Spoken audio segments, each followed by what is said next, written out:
From the beautiful Finger Lakes region of upstate New York, this is the Dental Lighthouse Podcast. We take questions from anyone in the dental profession and discuss what it takes to win not only in dentistry, but in life. Business, leadership, relationships, parenting, health and wellness, money management, nothing is off limits on the Dental Lighthouse Podcast. I'm Jason Tenori, your host, and have over 20 years of experience to pull from. Learn from my mistakes and let me help you collapse time so you can become the best version of yourself.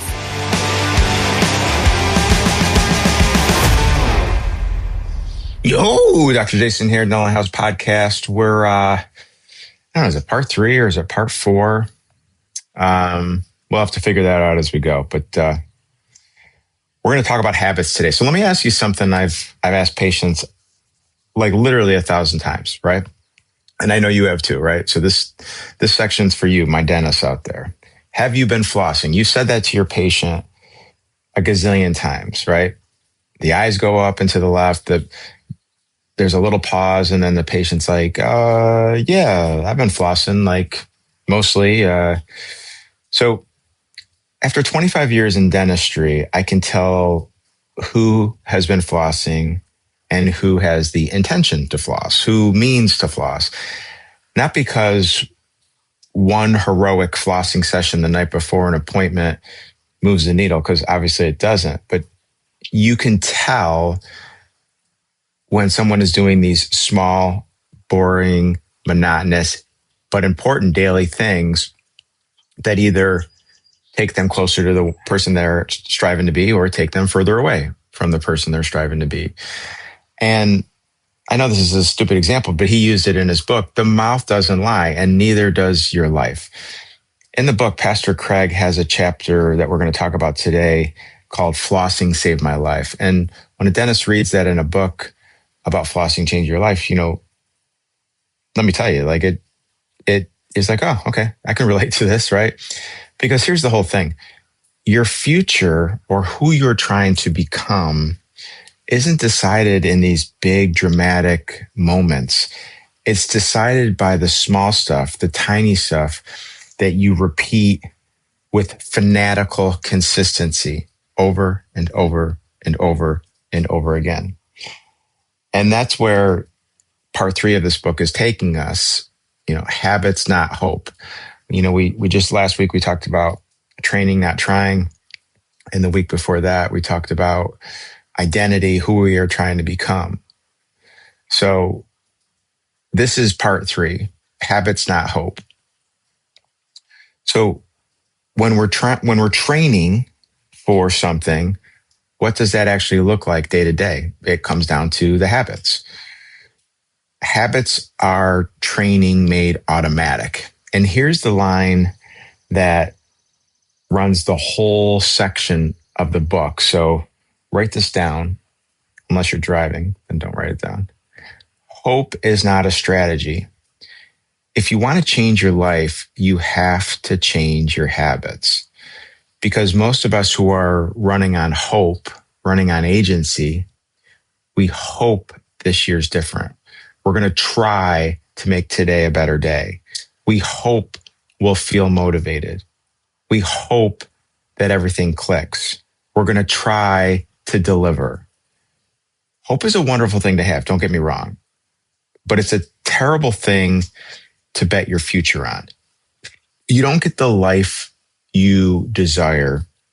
You don't get the identity that you've clearly laid out through hope. You get the life that you're trying to build through habits.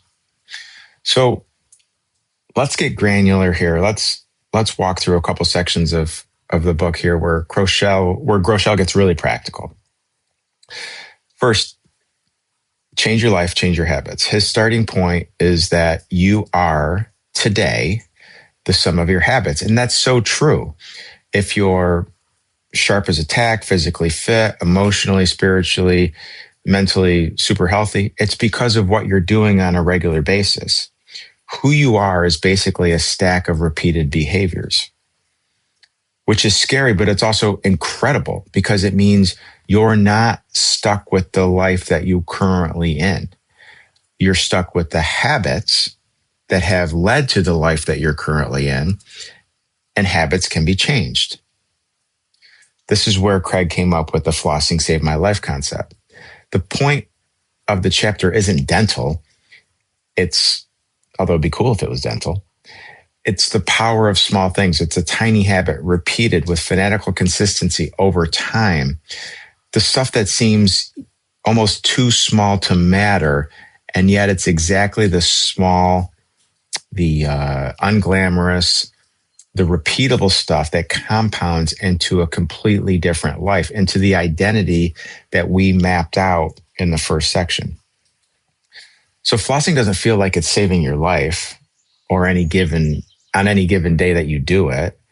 It's saving your life across hundreds and thousands of days because it's obviously keeping you healthier, but more importantly, it's teaching you discipline.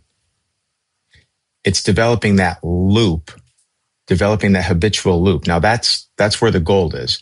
Every habit runs on a loop. There's a cue or the trigger that kicks it off. There's a routine, which is the behavior itself. And then there's a reward, the payoff that tells your brain to do that again. Cue, routine, reward. Now he goes into this at a certain level of depth. If you really want to get into it, go to James Clear's book, Atomic Habits. But your bad habits run on the same loop, and they run on this loop flawlessly. The good news is that your newly developed good habits can run on the same loop once you set the stage. So it's the art of the start, right? So how do you build a new one? Well, you start absurdly small, smaller than feels serious. Groeschel and every good habit researcher agree that the enemy of a new habit isn't laziness, it's starting too big. So what does that mean from a flossing perspective? Well, you don't have to floss all your teeth, just the ones you want to keep. I've said that to patients a million times. But seriously, I've told patients what if we floss every other day? What if we floss every third day? Again, starting small, right? You make the start so small, it's almost stupid not to do it. I feel this way about running, right? When you want to take up running, you don't go out and you don't run a 5K. I run to the corner and back, or I walk to the corner and back. That's how you start the habit. Now, what about a bad habit? How do you kill a bad habit? It's the same loop, but you work backwards. You attack the cue. You make the trigger disappear. You add friction to the routine. You make the bad thing hard and annoying. You kill the reward or replace it. You don't just rely on willpower. You don't white knuckle a bad habit into submission. You engineer it out of existence. He closes this section with from so to who, bringing it back to identity. Because here's the magic. Every time you do the habit, you're not just doing the behavior, you're casting a vote, as James Clear says. You're checking a box. You're casting action to the type of person you want to become. When you floss, you reward yourself by telling yourself, I am becoming a healthy individual. I am becoming a disciplined individual. I'm the kind of person that takes care of myself. The habit builds the identity, and the identity powers the habit. It's a loop all the way up. It's pretty powerful for starting habits, and it's very, very powerful for breaking habits. So that's the theory, right? Now let's get granular. Let's get tactical here. So here's how I run habits in real life. Number one, get some coffee here. Number one, I make the good ones obvious and easy, and I make the bad ones invisible and hard. That's the whole game, right? It's not rocket science. You want to work out in the morning, then lay out your workout clothes right next to your bed. Tell your wife that you're committed to working out. Set up a workout meeting with an accountability partner.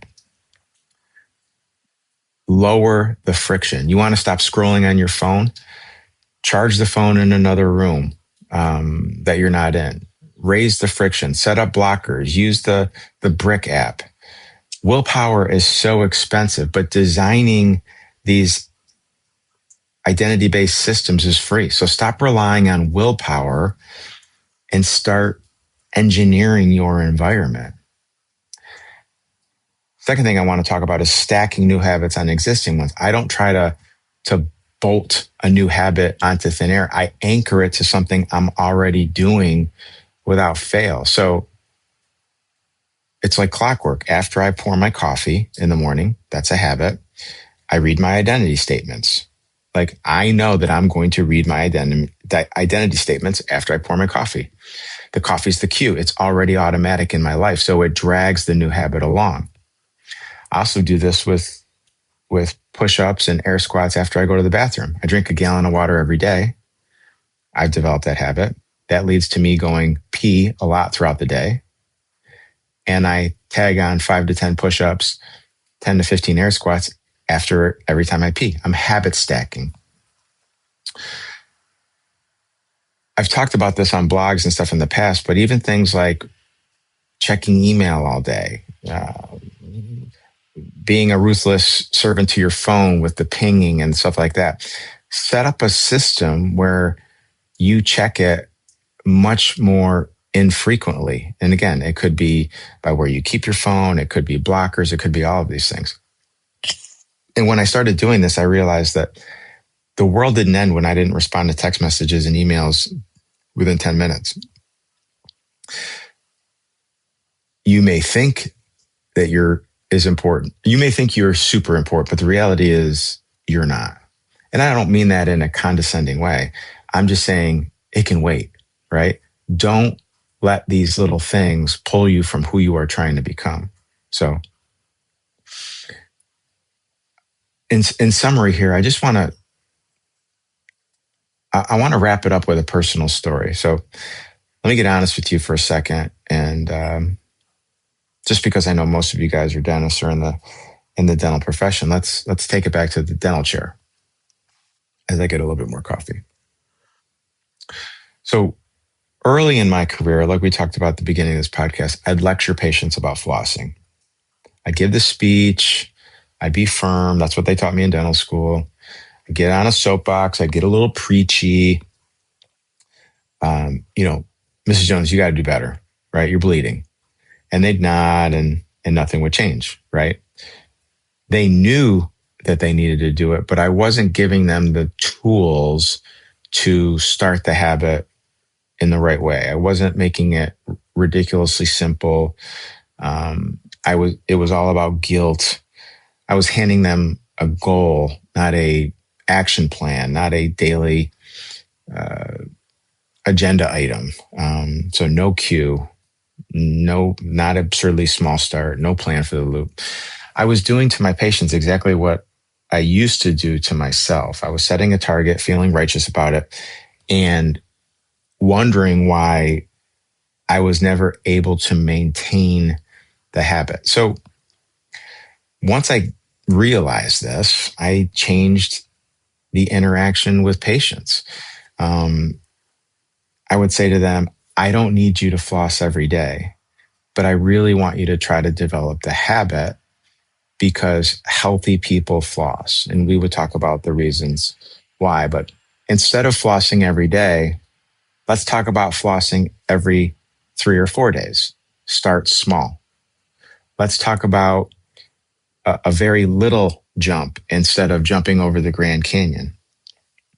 And to be honest with you, they would adopt to that. That wasn't a problem. That was me showing some hope to them. It was me giving them an olive branch. I've had to repent on this in my own life more times than I can count, in my health, in my marriage, and my walk with God. Every place I've stayed stuck, I can usually trace it back to the same thing. I set up the system to be too complex, too overwhelming, and I didn't start small enough. And when you start small enough and you can be fanatically consistent with it, it builds, and you ultimately wake up one day a different person. So I have an ask for you. Let's talk about some homework. 2 parts here. Part 1, build a keystone habit and start absurdly small. No, I'm not going to transform my health, but pick the floss 2 times a week version of it, right? Instead of running a 5K, walk around the block. Instead of, eating salads every meal of the week, eat salads once a day. Make it so small that it's almost embarrassing, and do it every day this week. The second part is kill one bad habit by attacking the loop. Find the cue and remove it. For me, it was with alcohol. You'd be amazed at how much less alcohol I drank on a weekly basis when I took all of my booze and I put it in the basement. Did I still have access to it? Absolutely. Did I want to get off the couch and go downstairs and access it? No. So instead of drinking 4 to 5 times a week, and I'm not a drunk, but like instead of having a 2 or 3 finger pour of bourbon 4 to 5 times a week, I was now drinking once a week because I set up the system to be filled with friction to acquire the alcohol. You can do this with your phone. You can do this with food. You can do this with anything, any habit you want to break. Maybe you smoke. So those are the 2 asks I have. Now let me bring it back to a spiritual layer. And if that's not your thing, 30 more seconds, and I promise you, I'm not trying to preach. I'm not trying to bang a Bible over your head. There's a reason that spiritual giants across every tradition built their lives on practices: daily prayer, daily scripture, the small, repeated, boring on any given day habits that over a lifetime shape a soul. Even faith isn't built in the dramatic mountaintop moment. It's built in the 10,000 ordinary mornings of a few minutes where you're having a conversation with God. The person of deep faith isn't the one who has had this big experience or striving for this big experience. It's the one who kept flossing, spiritually speaking, who showed up to the small practice when nobody was watching and it didn't feel like anything. And then next thing you know, you wake up one day and you're like, I'm a different person. I've changed. I've developed the habit. Your habits are quietly deciding who you're becoming. Make sure you're casting a vote for the person that you're trying to become. So let's bring it home. Part 3, habits, not hope. Hope is not a strategy. You will not get the life you hope for. You will get the life you're in the habit of building. So stop hoping and start engineering. Cue, routine, reward. Start absurdly small. Cast a vote for who you're trying to become. Again, your homework. What is one keystone habit that you can start? And what is one bad habit where you can attack the loop and stop it? Track both for 7 days. And then shoot me a text, shoot me an email, let me know how you're doing. And then the final part of your homework is to read the next section, part 4, sowing, not reaping. I love, love, love this perspective of sowing, not reaping. We use it in our servant leadership courses all the time. Because next week we talk about the thing every farmer and every entrepreneur knows, and that most people forget. You don't control the harvest. You control the seed. You control the planting. Ask me how I know. Reach out. Tell me the one tiny habit you're starting. Tell me the one tiny habit you're stopping. Until next Friday, guys, keep building, keep leading, keep becoming a better version of yourself. Love you guys. Thank you. That wraps up another episode of the Dental Lighthouse Podcast. You have a choice today. Choose to be a lighthouse. Lighthouses are powerful and steadfast. They are beacons of light for others to reference when life gets turbulent. Go out into the world today and become a lighthouse for someone. Give more than you get. True joy comes from serving others. Start today. I'm Jason Tenori, your host. Thank you for listening to the Dental Lighthouse Podcast. For more information, podcast show notes, or links to anything that we have discussed today, please check out our website, thedentallighthouse.com. We would love to hear from you. If you would like to get on the show, please email us at podcast@thedentallighthouse.com.